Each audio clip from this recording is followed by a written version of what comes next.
बहुत सारे मामले जो हमारे कोर्ट में जाते हैं, तो उसकी आप किस तरह से अपनी दलीलें देते हैं, वो दलील के आधार पर हमारे माननीय जज महोदय उसका आदेश करते हैं। इतिहास की गलतियों से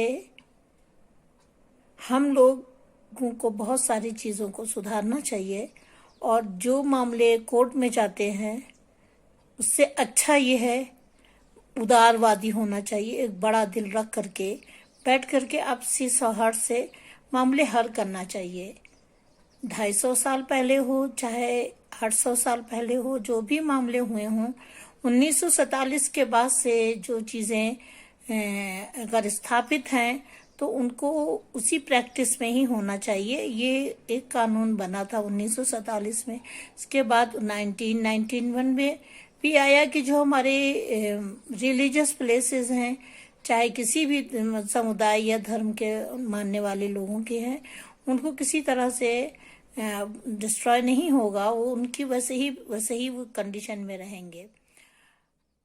हमारे बहुत सारे मामले अगर हम लोग कोर्ट में ले जाएंगे तो वर्षों तक चलेंगे, और वर्षों तक चलने के बाद पैसा भी बर्बाद होता है और समय भी बर्बाद होता है।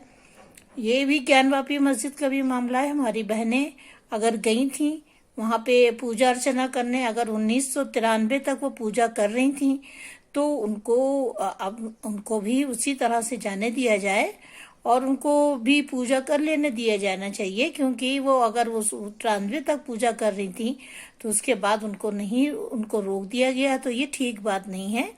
और अगर वो साइलेंस भी पूजा कर रही हैं तो करने दें। और दूसरा ये कि हम लोग अपनी बात को बजाय कोर्ट तक और नेशनल लीडर तक और नेताओं तक और सियासत तक दौड़ा दी जाए बातें, इससे अच्छा है कि आपसी सौहार्द को लेकर के, सद्भावना को लेकर के, बड़ा दिल करके अल्पसंख्यक और बहुसंख्यक सभी मिल करके जोड़ बैठ करके बातें करें। और देश में सबसे ज़्यादा ज़रूरी है कि आपसी सौहार्द कायम हो। और मंदिर और मस्जिद ये सब बात की चीज़ें हैं, सबसे ज़्यादा ज़रूरी है इंसानियत की हिफाजत करना। किसी का भी दिल दुखे, किसी का भी चोट पहुँचे, कोई कहे कि मेरी हार हो गई, कोई मेरी जीत हो गई है, नहीं। सबसे बड़ी जीत वही है जो दिल जीत ले और इंसानियत महफूज हो जाए, वही इबादत है। तो हम लोगों को ये बैठ करके बात